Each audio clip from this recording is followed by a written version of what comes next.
Good evening. Welcome. Happy National Coming Out Day and National Coming Out Week.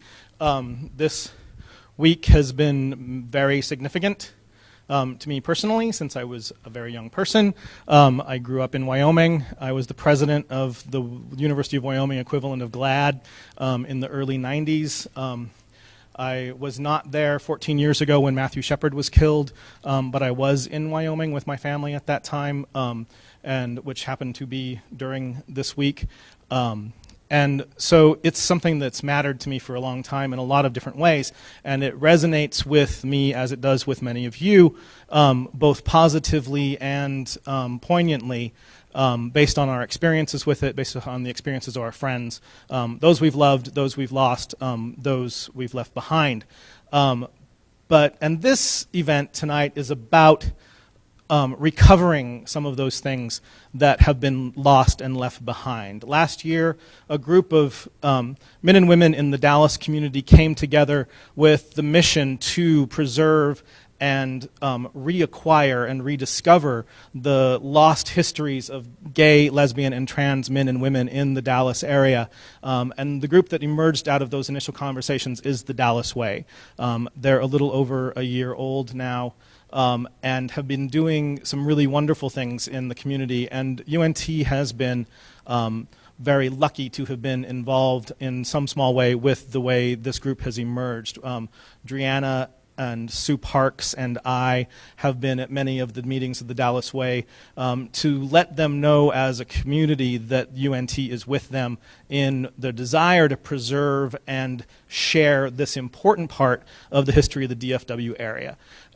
It's something that I believe in passionately myself as a scholar. It's also something I believe in passionately as a gay man. And I believe that UNT is the right place for this to be happening right now. And the fact that this room is full is one indication of that. And to quote Joe Biden, it's a big fucking deal. So I think that this is something that is tremendously important. And you, as the youngest of you here, are witnessing something that my generation did not get to witness. And that's many generations coming together with a common cause to find and share and collect our history, which is not just the history of gay and lesbian people, remember, because every gay and lesbian person's lives touch the lives of many straight people. So it's our shared history, it's our joint history. And whether you realize it or not as you're living your day-to-day lives, you're living it as you go through it. So I want to take a second and acknowledge some of the groups that helped make this night happen.